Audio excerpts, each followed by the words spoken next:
No mundo da criptomoeda, você é o banco. Professor, como assim eu sou o banco? Você é o banco. Você é o segurança.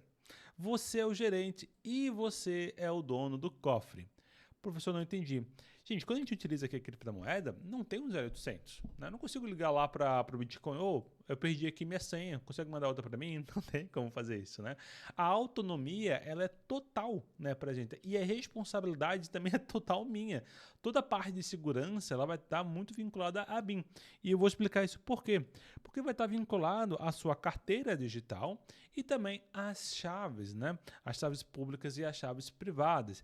Então, assim, as wallets que a gente chama, né, elas não têm a função de guardar as suas moedas. Elas têm a função de guardar as suas chaves, né? As wallets é onde eu consigo ter acesso lá às minhas chaves para eu poder enviar novos bitcoins ou receber, né? Então, as moedas vivem eternamente na blockchain. Você não tem dinheiro no bolso, você tem a senha do cofre. Eu abro o cofre e eu vou lá e abro e vejo quanto que tem. Bom, aqui a gente vai ter então a anatomia da segurança, que é a seed, que é uma chave mestra onde a gente pode recuperar o fundo de 14 a 24 palavras. A gente vai ter a chave privada e a chave pública.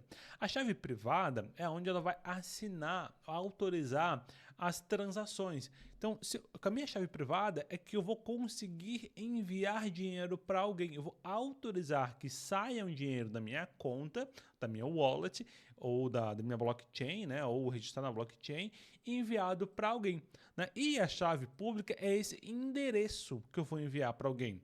Professor, não entendi. Vamos pensar como fosse o Pix, né? Se eu vou mandar pegar lá um valor de Pix, é o CPF lá do João da padaria, eu vou pedir para o seu João, qual que é o seu CPF, né? Qual que é o seu Pix? Ah, Rafa, é o meu CPF. Eu vou anotar o CPF e vou entrar no meu banco e vou enviar para ele. Então, o CPF do João é o Pix, é a chave pública. Qual que é a chave privada então?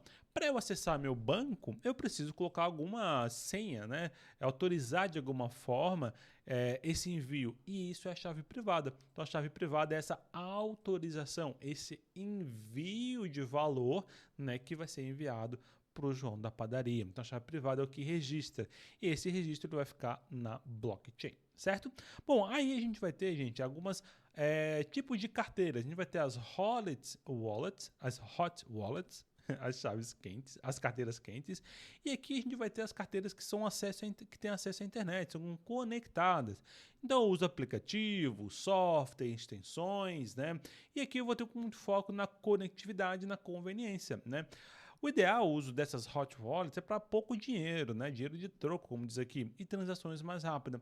Por quê? Porque se está na internet, o risco é muito alto de alguém tentar hackear meu computador e conseguir ter acesso à minha carteira, né? Diferente das cold wallets, com as carteiras frias, né? Aqui eu vou ter as carteiras que mantêm a minha chave privada 100% offline. E de que forma ela vai fazer isso?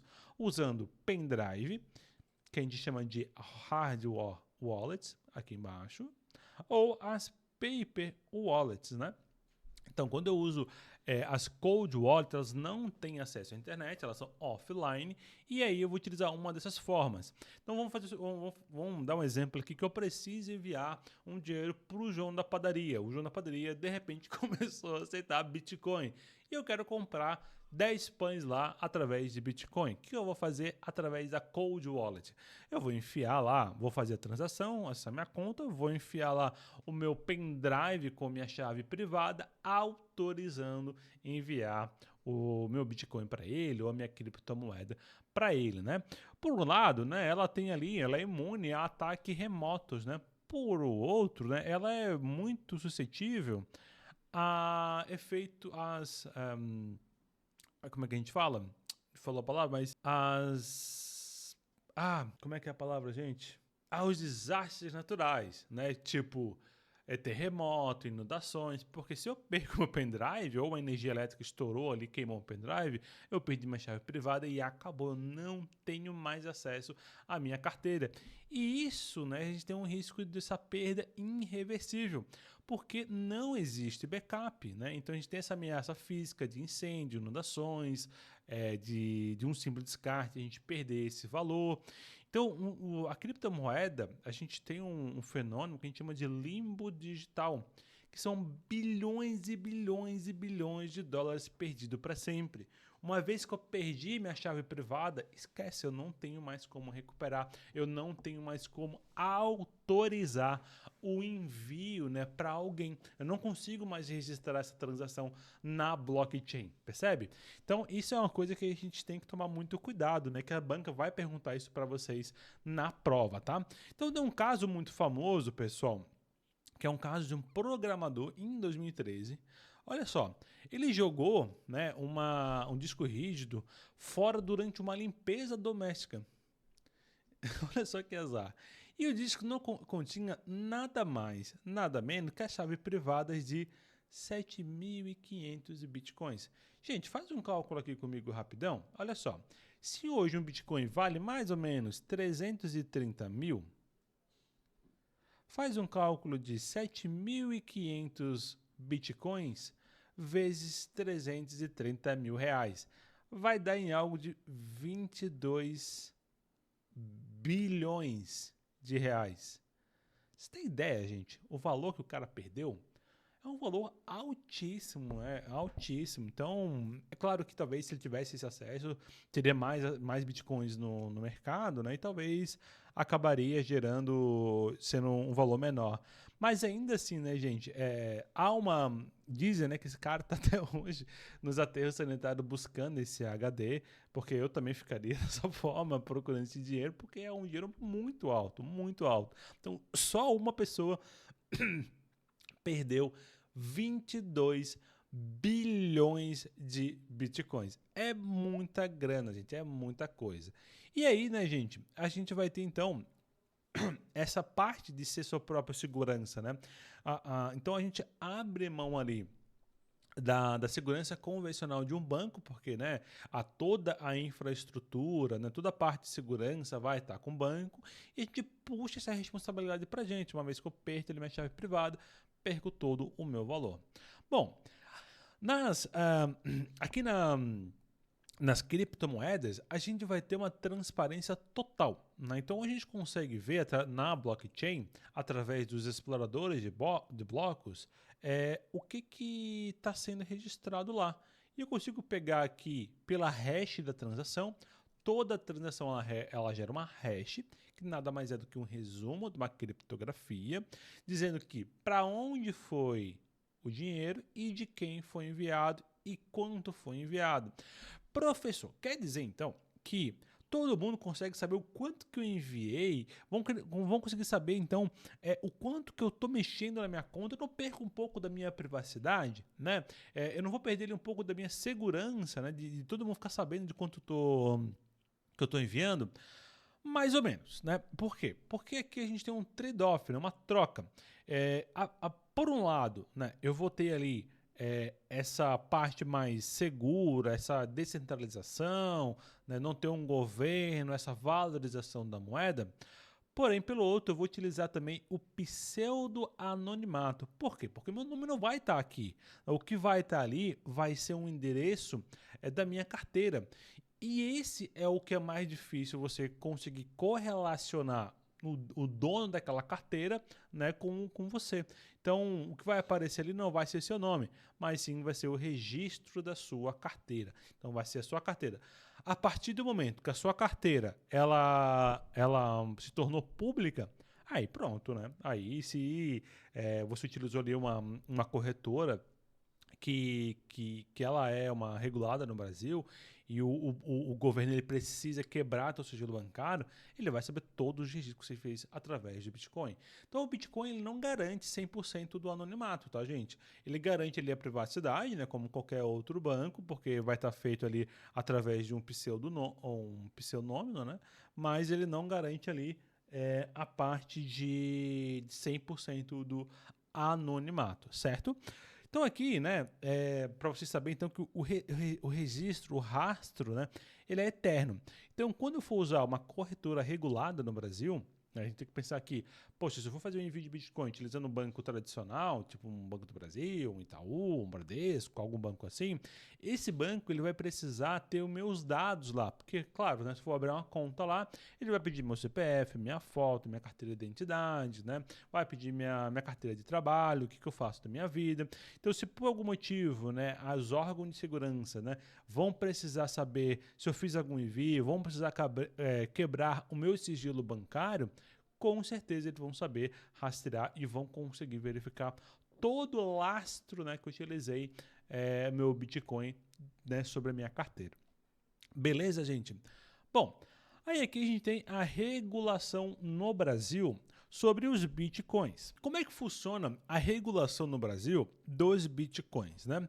Professor, então quer dizer que o Bitcoin no Brasil é regulado, né? O governo agora ele consegue então regular o Bitcoin, colocar valor, né? Consegue negar?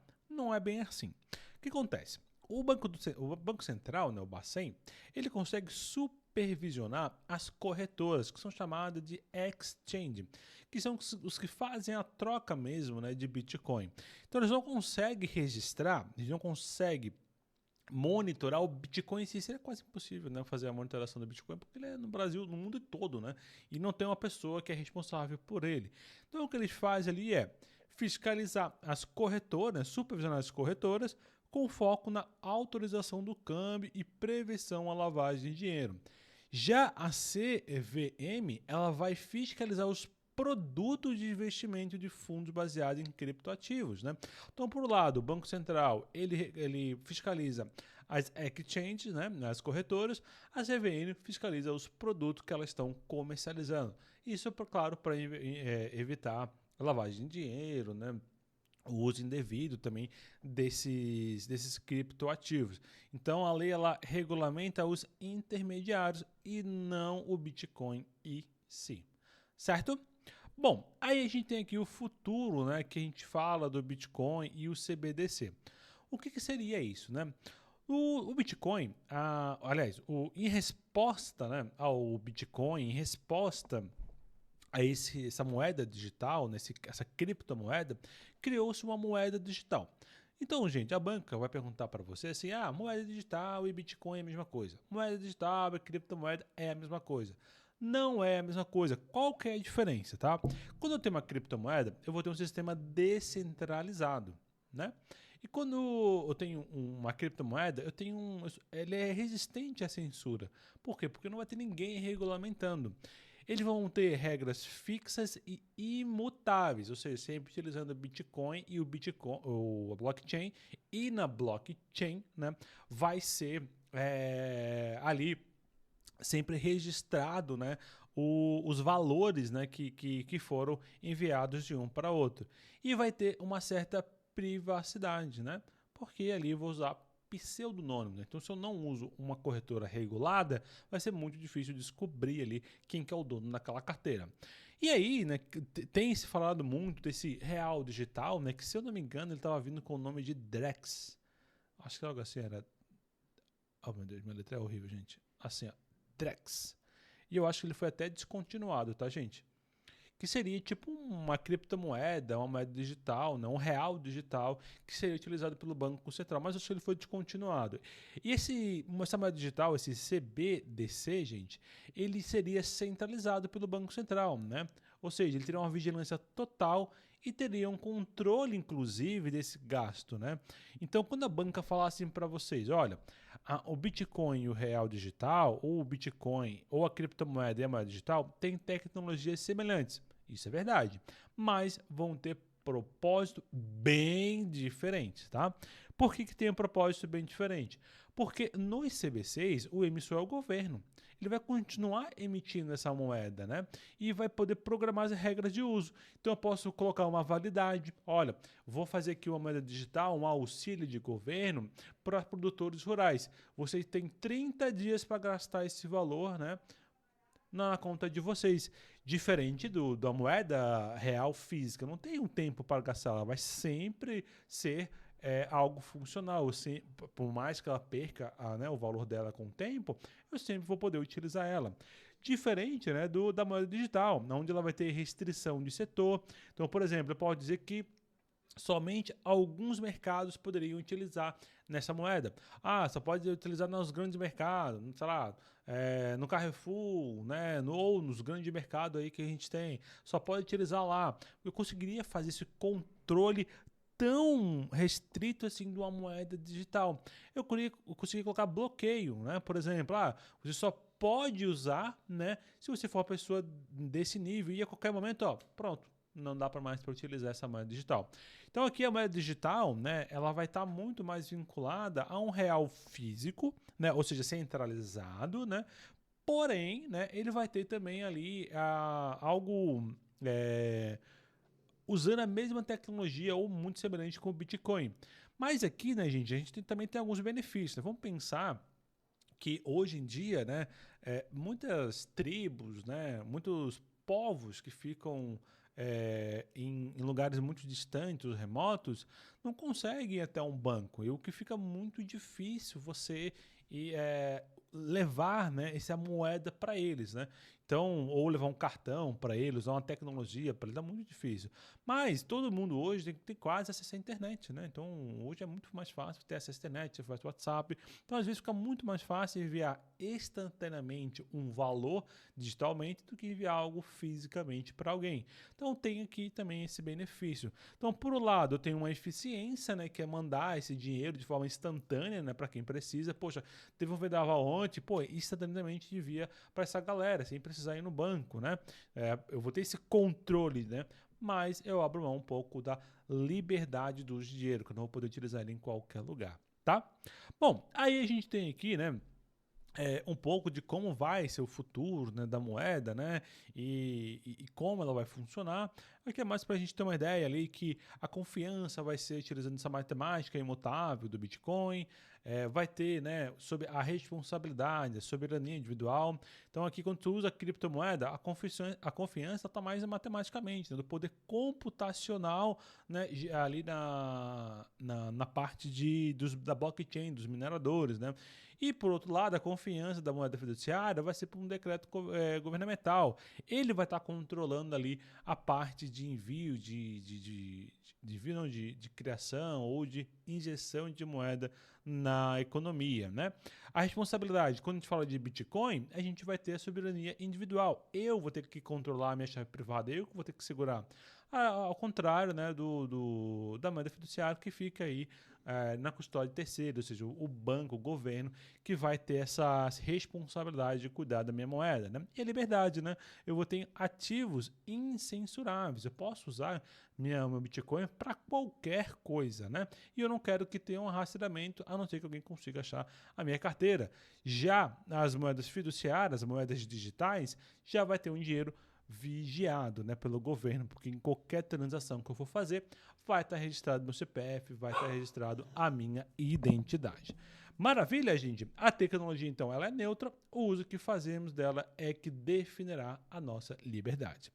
Gente, finalizando aqui, pessoal, mais uma aula de criptomoedas. Me siga aqui nas redes sociais, não se esquece de compartilhar esse vídeo com os seus amigos, não esquece de se inscrever aqui no canal. Qualquer dúvida, coloca aqui nos comentários e a gente se vê na próxima aula. Um grande abraço e até mais. Tchau, tchau.